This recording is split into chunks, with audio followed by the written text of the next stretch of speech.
a Marwari girl, deeply passionate about math, gaming, and proving her brothers wrong, would sell her business for 600 crores. No, not in my wildest dream. To the best of their knowledge and their experience, they would always encourage me. बोलते थे कि jewelry design का course कर लो या interior design का course कर लो शादी के बाद अच्छा है वो काम. Nobody in my family, including the boys, had ever gone abroad to study. Was there anxiety that we just started a family? We're both in this startup together. How are we going to fend for ourselves, our dreams, our aspirations? Did that thought cross your mind? Yeah, absolutely. We had a lot of sleepless nights because all our eggs were in one basket. How does your daughter feel about this? No, I got to know from a school teacher that she was actually internally pressurizing herself about it. My parents are achievers, how am I going to live up to that? While you were building Kidopia, did people say, oh, this is going to be another hobby business, karne do, dekhte hain kitne din chalta hai? I had 3 priorities in my life and that is what I stuck to, and that helped me keep away from the noise. I think as women we try to do everything. We want to be social, we want to go out, we want to be seen everywhere, we want to look good. You need to define your priorities and stick to them. My mom, not to take it very seriously, but she said that on season 4 of the Kidsstoppress podcast, I am very, very excited to welcome not only a friend, but also a woman I deeply admire because she has built an award-winning children's app all along raising her children. Kidopia, her app, was acquired by Nazara Technologies for over 300 crores. Trust me when I say this, it is incredible how she has built Kidopia into one of the learning and award-winning children's apps very slowly, steadily, and silently through this journey. In today's episode, I chat about what really goes behind creating an award-winning children's learning app, all about screen time. Are we moving all screen and completely moving away from offline learning? What are the harmful effects, and really what are people on the other side thinking when they're creating learning apps for our children? I am sure you want to be in on this conversation because it's never ever spoken about before. The right colors, the right use, the right imagery, the right questions and insights that actually go into making an award-winning children's learning app. Let's hear it from Anshu Dhanuka, the co-founder of Kidopia. I have known her for as long as you've been building Kidopia, which started in 2012. Yes. Our girls are pretty much the same age. Our daughter's 15, mine is 16. Yeah. So we bonded over the length of shorts. Building our businesses, raising teenage daughters, building women entrepreneurs, getting more seats at the board. We've done all of it, right? Yes. And she's super enthusiastic, very willing to help, be open about sharing her journey. And I think we need more women leaders like that. So I'm very excited to share with you. Friend and the co-founder of an award-winning learning app, Kidopia, which she has very successfully sold to Nazara Technologies. Anshu, welcome. Thank you so much, Mansi, for that amazing introduction. I do feel that we have followed each other and our journey started somewhere together, inspired by our children. And now both of us have reached great success and amazing heights. So good to see that. Good to be here. Amazing. Tell me about growing up years. Tell me about what you studied, how was education, family background, kaisa tha, how were people at home? Did you come from a business family? Tell me all about that. Yeah, I think you'd be surprised. I was born in this big joint Marwari family. So you know how so business to aata hi hai. Business to aata hi hai. Business was there, but mostly for the boys. Yeah. So yeah, a lot of cousins, a lot of parties, a lot of weddings, a lot of functions all the time. Was it always, because you said Marwari and things for the boys, did you ever feel growing up that they thought that you would not have sold, a girl in a Marwari family would not build a business that could be sold for 600 crores? It would always be a boy who would do it. Did you grow up with that? I don't think they had that intention, but the conditioning. Yeah, I mean, to the best of their knowledge and their experience, they would always encourage me to do कि बोलते थे कि jewellery design का course कर लो या interior design का course कर लो शादी के बाद अच्छा है वो काम you could do something as a lifestyle or a hobby business. Yeah. But yeah, I don't think anybody in my And then you pursued finance. Yeah. So yeah, growing up, I studied in a state board, like most of us, and then I was good at studies, and I really wanted to do a master's. I wanted to be independent. Nobody in my family, including the boys, had ever gone abroad to study. I secretly applied to colleges, and it was only when I got in did I tell my parents that I've gotten, and please let me go. I don't know how it happened, but it worked. Did dad say, "Ji le apni zindagi, Anshu, go Yeah. for this course"? Yeah, something like that. I prayed, and finally it happened. Right. I managed to go abroad, studied for the year. It was the best experience of my life. First time I was independent out of my big group of family members. So it was fun. It was a huge learning experience, and it really helped me with my journey. And tell me, how did, when you started building Kidopia, like where was the genesis of this idea? How did that come about? So, growing up, I was always into education. I love studying. I was also a gamer. And, I had all these brothers around me. ये Marwari family से नहीं है. Yeah, I was very different from everyone else, you can say that. But yeah, I used to beat my brothers at gaming, and, so... Did you So I strive think I had harder that. because you were a girl? Like, did you say, ये मुझे इससे बेहतर करना है? Or was that a thing? Was gender competition a thing while growing up? Yeah, it was. You're right. It was. It was more with boys than with girls. I took that up as a challenge. I wanted to be better than the boys also. Okay. Yeah. So then you were gaming and then? Yeah, so I had an interest in education, I had an interest in gaming. So when my daughter was born, she was about a year old, and the iPad gets launched. So I give her the iPad, and she just takes to it. It is such an amazing device. She was mesmerized by it. And that's when it struck me or hit me, that this is a great device for kids. And this is the future. And rather than having random content on it, why don't I make something constructive and educational for kids, which kids will actually like? I mean, there were apps which were either educational or they were games. So the educational apps, we all know kids don't really like. It's more of a push, come on, play this math game contest app. And then there were only fun apps, which parents would not approve of. So my aim was to merge both of these. And that is how I have seen education in my life too. I have brought up my daughter playing board games or baking in the kitchen or playing card games and things like that. So I brought that to the digital world. I combined gaming and education together. You mentioned there was a lot of random content for children. Yeah.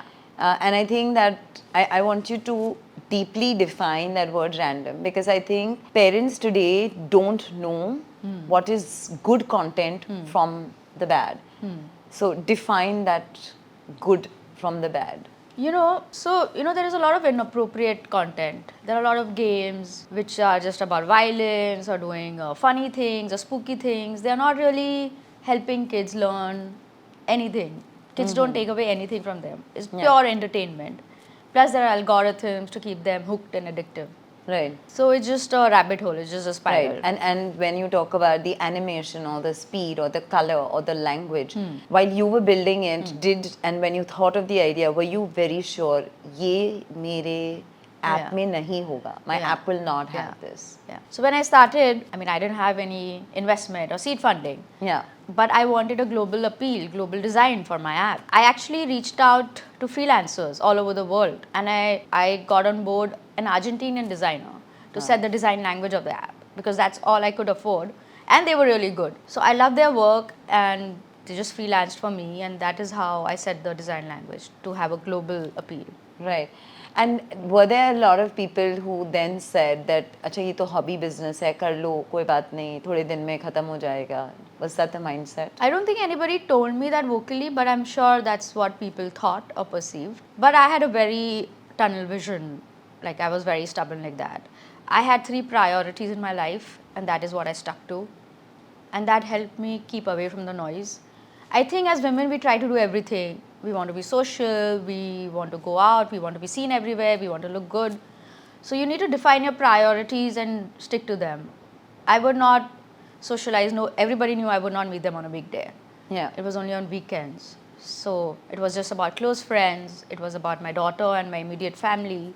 These were my priorities: health And that's it. Beyond that, I was just committed to work. Yeah, but I was very focused. I had a tunnel vision. I was at work 9 to 6. I kept everything, all the noise outside. So everybody knew that, I would just meet them on weekends. I never treated it like a hobby business. Which is so amazing, I love this because you said this, that, you would not socialize during the weekdays and you didn't really care. You made yourself unavailable. Yeah. And you said no to so many things. I think as women, we often forget that in saying yes to so many things, Yeah. we don't know what are we going to say no to. Yeah. Because time is not going to be an infinite commodity. Yeah. And in saying yes to everything, we're going to stretch ourselves super thin and then going to feel the overwhelm. Yeah, exactly. Right? And I love that you said that, you had your priorities very well etched. Yes. And, you had this hunger to prove the world wrong, that this is not just a hobby business. And sometimes I think we also get, when people repeatedly keep saying that it's a lifestyle business or whatever, and you feel like, did you ever second guess, am I building a lifestyle business? Did you ever feel that? No, I never felt that. I was so focused on the product, so focused on creating joy for children all around the world. Yeah. I just kept all the noise out. I Right. was just had that mindset to keep everything out.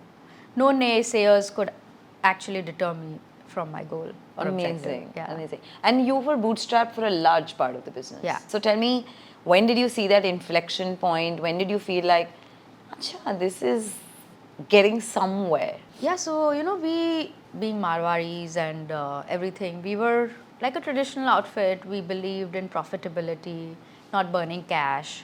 So as you said, we were bootstrapped. There were a lot of roles I would do myself so as to keep the costs low. So somewhere, along the lines, this is a little technical, how we would measure our metrics. Yeah. So somewhere along the lines, we started seeing that our ROIs are actually more positive than CACs, that is customer acquisition costs. So that is when we thought about doubling down on our user acquisition. And that is when we needed funding to scale up. Right. So till we didn't get our metrics right, we didn't even think about scaling up. Did you think that the traditional Marwari mindset helped to keep that eye on profitability? Absolutely. I think that is just ingrained in our blood. And that's so amazing because that's because got we you where see so you many are. startups just burning cash and Yeah. just failing at the end of it. Right. Tell me, all of this, while you were going through very important milestones as a parent yourself, were there moments where you felt like, shit, both my babies are growing up and I'm missing out one for the other? There are two things I did for this. When I would come back from work, I would just leave my phone aside. So I had complete focus on my child and completely constructive time I would give her.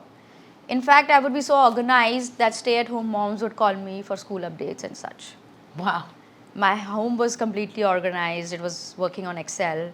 So whatever decision points were there were all taken care of, so I could focus on my daughter. And she grew up becoming very independent as a result. So her need for me just reduced for trivial things like homework and school. Yeah. Other than this, whatever things I was doing at work, whatever things I was doing manually, executing, I just kept hiring for those roles so that I could be more focused on the vision and big picture. Like when I started out, I was creating my own ads, writing my own copy and putting it on Facebook and running those ads. During a course of 5 years, I set up a whole team for that. So there is a 10 people team doing that one job, which I used to do myself. Yeah. So it helps with professionalizing, better quality and scaling your business. So just delegate everything that you can. Get smarter people than you to do it. And it helps you and it helps your business scale up. Right. And tell me, which part of home did you find easiest to delegate?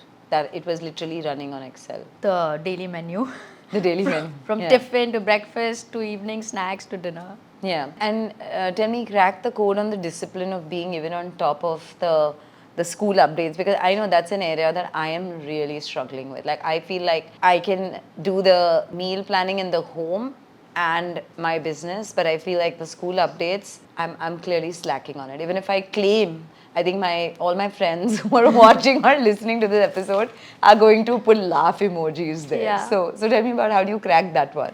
So it wasn't a choice for me because Or I maybe had there weren't to. so many WhatsApp groups, Anshu. Come on. They're mostly archived. But it wasn't a choice because I had to book meetings, right? So I Yeah. had to do it around my daughter's open house or a Yeah. coffee conversation with the head of school and things like that, or a sports day or annual day. I had to have them in my calendar so I could book my other meetings. Yeah. So that I don't double book. So I didn't have a choice. Tell me, another very important aspect of raising business and babies together is the guilt that comes in. And I've asked this question to dads as well. So I'm not labeling it as mom guilt or dad guilt, but just the guilt of parent, of sometimes missing on key milestones or accelerating one part of your life while the other kind of catches pace or is snailing through. Did you ever feel like to scale one up, you had to scale back on the other? Ideally, you shouldn't. You want both things to be scaling. So there was guilt. There was a lot of guilt. But the only way to make up for it was to spend time with her. Yeah. Which I covered up during weekends and after coming back from work. Or I being love how there. you're so rational about it. And you're very clinical about the whole process, which is amazing. That's how it's got to be. And, I know this because I'm very ruthless and calendarized about it. Yeah. But I know it works in my favor. Yeah. And that level of detachment to saying, problem hai, but iska solution, let's Yeah, figure. So do you yeah. feel like as working moms, you get into a very, Very solution practical. mindset? Yes, I'm completely solution minded. Yeah, like, okay, ho gaya, now what? Yeah, I kept telling myself that I'm spending constructive time with her. She is a happy child. She's doing well in school. So what do I have to feel guilty about? But then one problem comes and you feel like, shit, is it because of me working that this is happening? Do you do that as well? Thankfully, touch wood, due to the grace of God, nothing like that really happened. Maybe it was because I stayed in a joint family even after getting married, so I had the support of family. It was fine. Yeah. Tell me, was your husband always part of it? Or did he join you in due course? So what happened was, it was my idea, my baby, and I put all the specs together, the game design document and everything. But I needed an engineer to actually code it. And when we started, there were no game designers, there was no gaming, so to say, in India. And he was an engineer. He had his own programming engineering company. But he started coding these games himself because there was nobody else in the company to do it. So that's how he got involved. And that's how we made our first 3 games, with him coding it himself. And we had a lot of fights during that period because Yeah. he was pressed for time, he was stressed, and he was a little reluctant. But once it really took off, and he also saw that we are doing something right, and he brought his engineering mind and perfectionism to the table. So, it really started doing well, and that's when he thought that, hey, I should also do this full time. And that's when we launched it as a full-blown business, both of us together. Interesting that you said that about how your husband joined in. Was there anxiety that we just started a family, we're both in this startup together, how are we going to fend for ourselves, our dreams, our aspirations? Did that thought cross your mind? Yeah, absolutely. I think we had a lot of sleepless nights because all our eggs were in one basket. And we were doing something so crazy. There has been no product out of India which is globally accepted like this. So what we set out to do was completely unimaginable. So did you guys have like small goals that agar itne time tak nahi chalega, then we'll call it quits, or then I stick around and you quit and you take up a job or you continue with your business? Like, did you guys have like there were a lot of backup times plans? when we wanted to shut shop.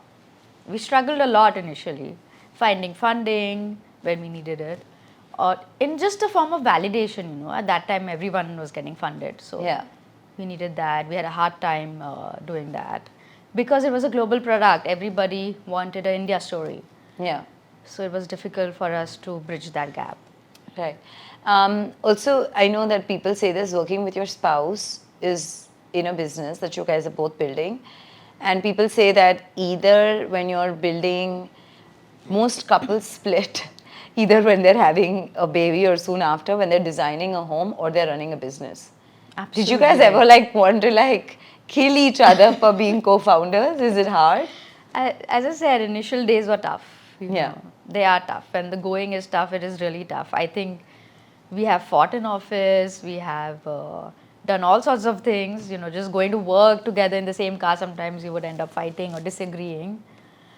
But you know, nikal gaya period. I love that. Tell me, you kept emphasizing on building a global product, and I love that because I thought your vision to that was so clear. Did you ever feel that I am based out of India, building a global product, that's going to be subscription, and Indians don't pay? How am I going to get my customer to pay? What was your thought process in having that subscription fee very clearly etched in your plan? So, you know, actually, that was a journey. We didn't start out as a subscription business. Right. In fact, subscription wasn't even offered on the Apple platform or any of these platforms. It was an in-app purchase or a freemium model. And it was only when subscription came up that we quickly grabbed it. And that was a big risk in our mind. I mean, it was a lot of push from my side to do it, to put all our apps together and make it a subscription business. We didn't even know that if it will do well, and it was so much work, and we were pivoting so much that, you know, we used to have a fight about it all the time. But once we did it, that's when we started actually scaling and spending, investing on user acquisition, and that's when we started seeing our ROIs getting positive and really upping the scale. Tell me, when you know, you said you started focusing on user acquisition, and I remember that you used Soha in one of your ads early on, and I still remember this conversation with Anshu where she said that celebrities help a very strong recall value and like a stamp of endorsement that this product is good or it's trusted. What and especially because, you know, on Kidsstoppress we have so many women founders who are building businesses, and they're always looking at, should I make that investment, should I cut that check, and they're always second guessing themselves. What made you so sure that this is who I want to work with, or this will work, because you were a bootstrap business back then? Celebrities add a layer of credibility and a validation to your product, and they bring about the much needed visibility. Especially in India, it really works. Okay, so it gave us a lot of visibility and credibility. But, you know, at the end of the day, you should go down this path only if your product market fit is correct or you have tested it, because it is expensive. Yeah. Right? So you should do it only if you have deep pockets and free cash flow to do it. In the end, only if your product is right will it work, because you need your retention. You need those customers to keep coming back to you. So if you don't have a great product in hand and you end up spending so much on a celebrity, then, you know, you'll burn cash. Right. And now there are other if you don't have deep pockets, there are other creative ways to promote now in this age of digital. Right. Yeah. Tell me, if you started in 2012 when digital was easy adoption. Yeah. Today, the world is moving backwards where people want to go more analog and take kids away from screens. Yeah. What's your take on building today and screen time? So, you know, how I see it is there might be a percentage of parents who are able to do that, 0% screen time. I have not met anyone. I mean, I meet parents and they are like, oh, we don't give screen to our kids, but only when they're eating, I put on YouTube for half an hour. So, you know, that is where my pain point comes in. So if your child, for YouTube for me is passive consumption of content. And that content can be inappropriate. You don't know what is running on YouTube. YouTube is showing you ads. It's showing you recommended videos. So, you know, you have no control about what your child is watching on YouTube. Right. So, you know, instead of that half an hour on YouTube, you could use any educational app which is constructive, which is engaging your child, rather than just passive consumption. Right. Also, I feel screen time is inevitable in today's world. All you can do is manage it in the right way by exposing them to right content, apps, games. And there are so many out there which are actually good for your kids. Right. And restricting screen time. My daughter has a very strict screen time guideline that she has to follow. So I was able to do it. It was stressful. It's not easy. But yeah, you should put those guidelines in place, and it is actually beneficial for your child. So are you saying that giving your child screen time early on is okay? See, I think you should avoid it as much as you can. But if you cannot avoid it, then you should give them the right apps and content to consume. Perfect. And Kidopia starts from what age group? 2 to 7 years. 2 to 7. And do you feel like because we are Asians and we're result oriented, every consumption needs to have a learning metrics? Yes. It can't be pure Yes. entertainment. Yes. Absolutely. The parental psyche in India is like that. All of us are like that. But Right. we growing up, we have also, played video games, done things which didn't really materialize into anything. Tell me, you mentioned about YouTube being passive consumption, not being age appropriate. What are your pet peeves when you see some content on YouTube? Like you feel, oh, like it just irks you.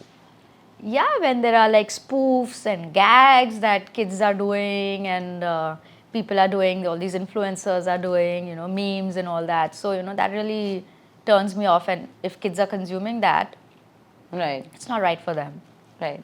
And especially in the segment of 2 to 7, do you have any pet peeves there?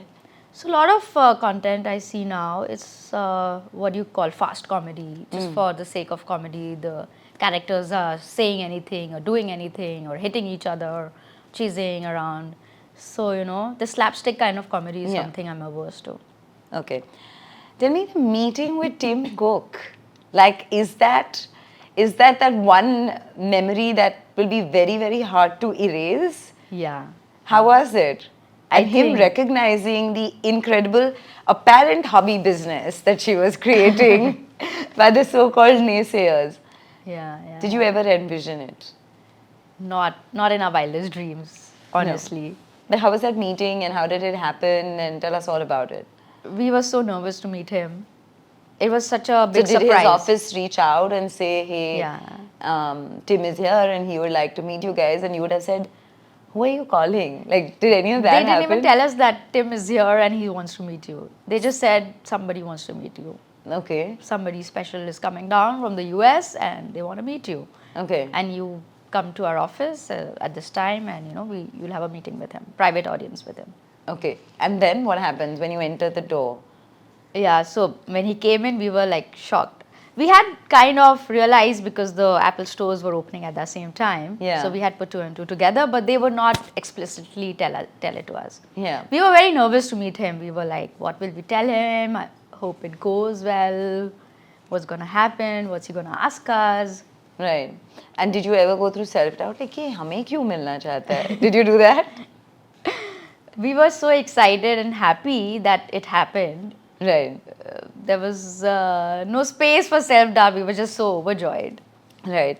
Tell me, when you're talking about, envisioning any of this, the meeting with Tim Cook or the acquisition,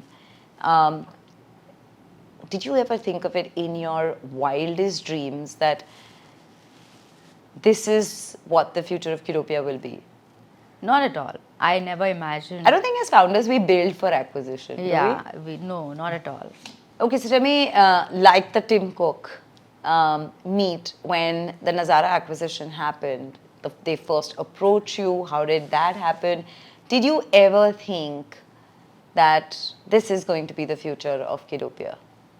No, not at all. I think we were just very focused on the product, just building our company, day-to-day stuff. We were always in founder mode, so firefighting every day.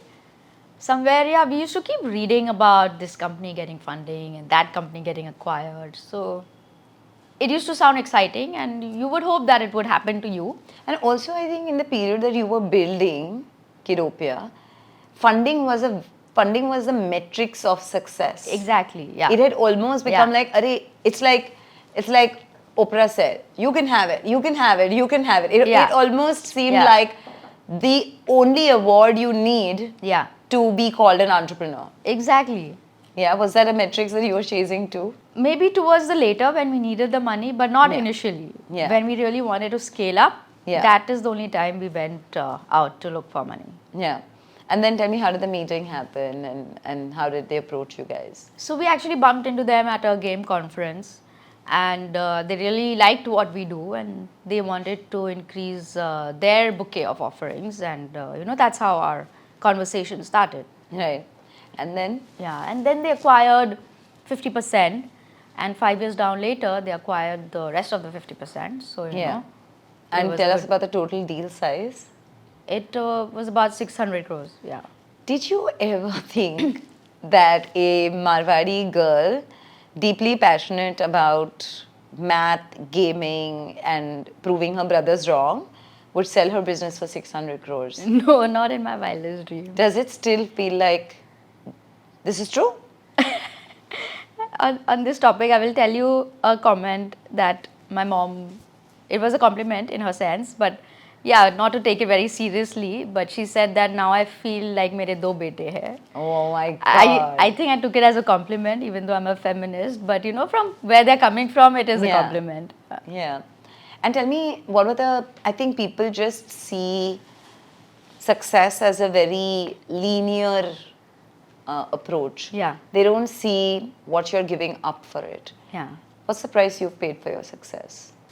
Because I had my priorities defined, I don't think I compromised. But yeah, maybe I could have had a second baby if not for this. Maybe I would have had more trips, or been more social, or been more involved in my family. I think I didn't give enough time to my family because I was so working so much. So they were always complaining that you're not coming for this event, we never get to see you. I didn't end up spending a lot of time with my family. Right. Are you overcompensating now?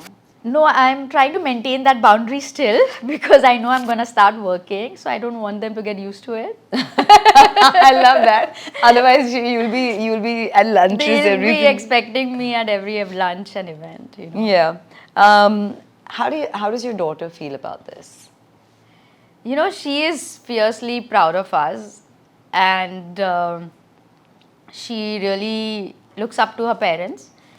And little did I know, I got to know from a school teacher that she was actually internally pressurizing herself about it.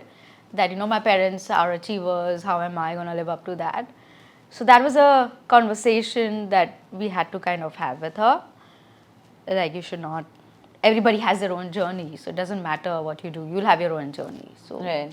And do you feel like parents who are self-made are cynical about their children being the same? Like, they value discipline and discipline and hard work so much that if their kids are not exactly like them, then they have a problem? Yeah, I think a little bit. We do expect her to be hardworking. We talk to her about our struggles and hard work all the time. And does she go like, bro, just relax. Yeah, I'll do it. Yeah, Can you have another conversation? Yeah, she does. But we always tell her that it's okay to fail. And I always tell her, I will be more proud of your failures than your wins. Mine is taking that very seriously. That's the problem. I was just telling her, she had some test and she's like, Mom, I said, best of luck. I knew you're going to give it your 200%. And she's like, Mom, the only thing I remember you saying right now is just give it your best. Yeah. Don't worry. Even if you don't do well, just give it your best. Yeah. And then I was like, yeah, but I want you to do well. I think mine is taking it very seriously. Yeah. She's like, sab mein best. I mean, I'm very happy. But she's like, Mom, I'm not worried about the result. Yeah. I just know it. I'm not worried about the result. And I'm like, okay, this high ground is great. Yeah. But, you've need got to be some a little bit worried about the result, right? I mean, you've got to at least study for that result. But do you feel like, as a parent of a teen today, you are constantly straddling between your ethics, your values, your grit, your discipline, and thoda softly bolo yaar, matlab, they'll take it too seriously and there'll be like a mental health issue. Absolutely. Are you like struggling with that? All the time. I mean, when I don't have a response to her, which I can tell her in a sane way, then I just walk away.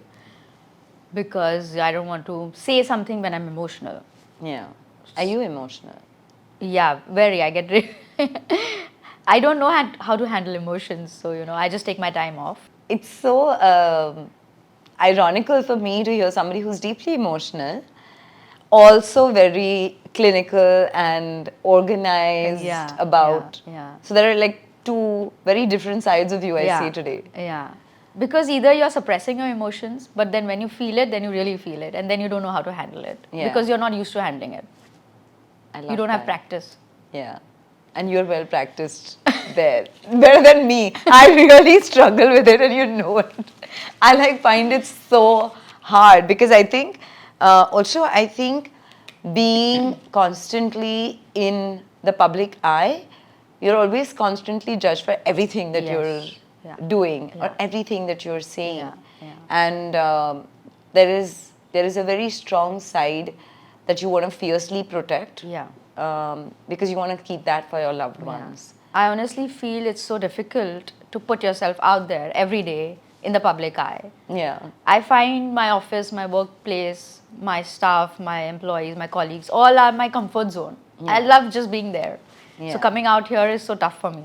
And you just do it so easily, Yeah, this is my comfort zone, right? Like if people tell me that you can even just sitting on your desk on any regular day, just show up the way you are and make it look so real. Yeah. And whether there's no makeup, there's no light, there's no camera, it doesn't matter Yeah. because you do it so effortlessly. And I feel like that's my Comfort zone. That's my comfort zone in the sense I can do it effortlessly because I possibly don't pretend to be anyone else. This is who I am. Right? So maybe that's why it becomes easier, and I think that's worked in my favor because most people find that very relatable.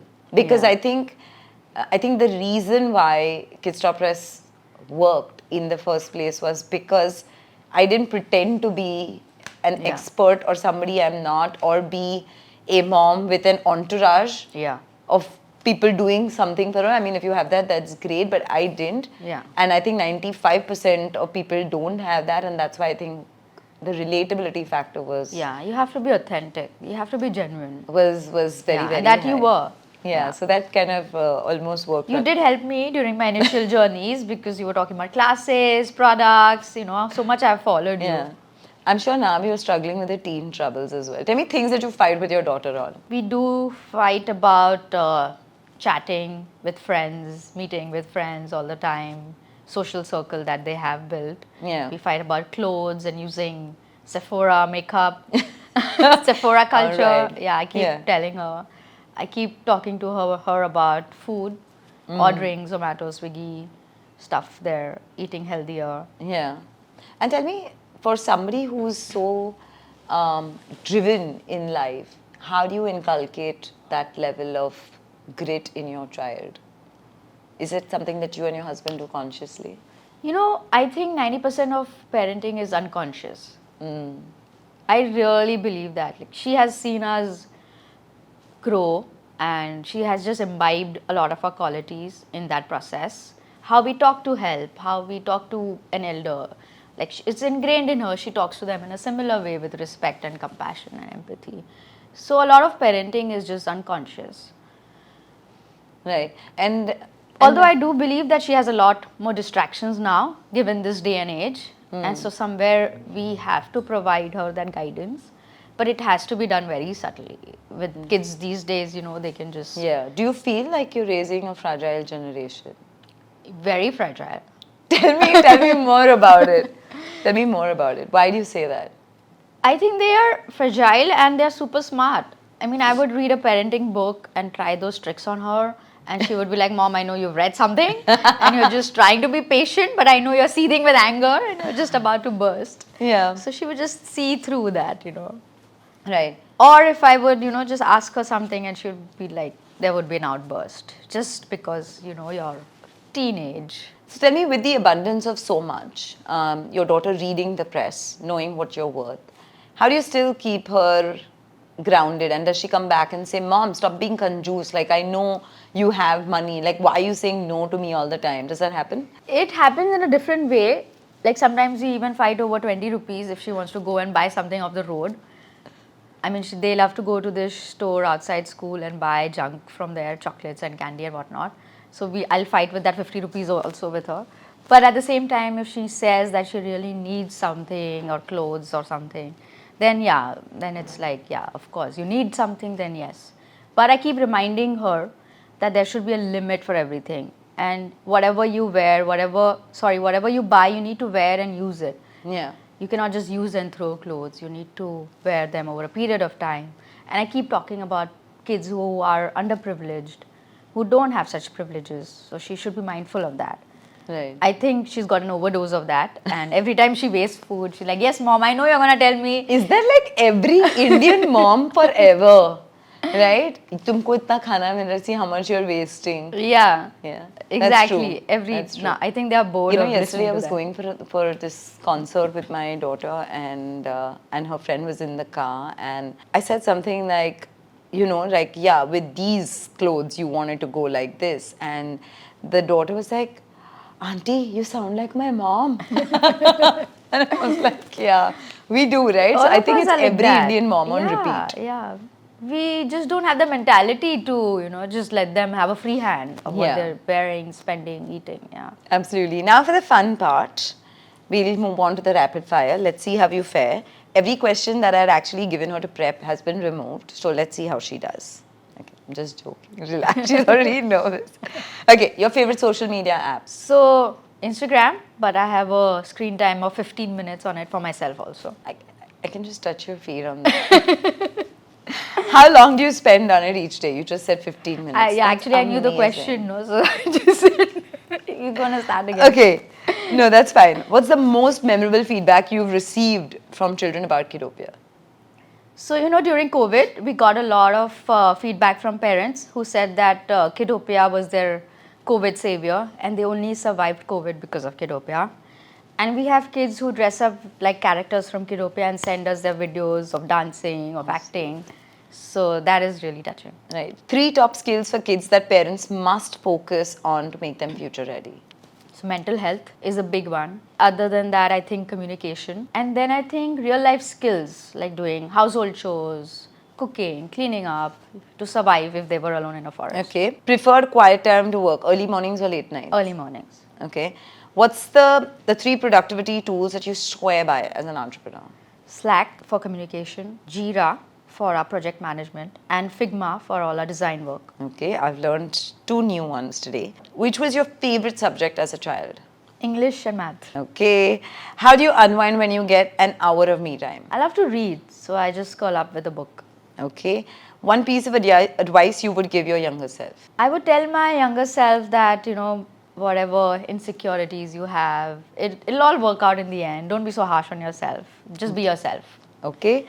Sleepless nights, teenager or the acquisition? The acquisition. She's got an easy teenager, let me tell you that. Yes. Working with your husband felt like? Honeymoon. Oh my God! Is she the only co-founder where couples are working said this? Let's see. I want other people going on other podcasts or mine to answer this question. Yeah. If Anshu's correct or not. Okay. The one thing you would want to tell all Marwari parents when they have a daughter? I would, you know, things have really improved now. But yeah, educate them, let them pursue their higher studies, and give them some seed money and let them take risk to invest in their companies and grow them. Amazing. I mean, boys have it easy, I feel. They are born with a risk attitude. It's okay to invest, start a new vertical for boys. But women don't even think like that. They're like, how can I take this risk? Right. You know, so that mindset needs to change from parents and What do you children. think helped you to not have that mindset? I don't know, from what I remember, Rebel. You're a rebel child. I'm a rebel for the right reasons, Okay. I would think. Yeah, I would not rebel for random things like friends and stuff like that. But yeah, for my education, I rebelled. And for working, I rebelled. Interesting. Setting boundaries around work. Right. Incredible. Thank you so much for being with us today. It was an incredible time that I've managed to spend with you. I think the longest we've actually ever spent together. Yes. Though we've chatted, though we've met, but we've met obviously at many different forums and meetings. But It was an incredible journey and an incredible story that I truly feel needed to be shared. I'm so glad I'm the first one sharing it. I loved coming here and sharing this with you. It was an amazing experience. Thank you so much for having me. Thank you. Thanks, Anshu. Parenting tips, celebrity interviews, recipes, conversations with experts, DIYs, and lots more. Subscribe to Kidsstoppress now.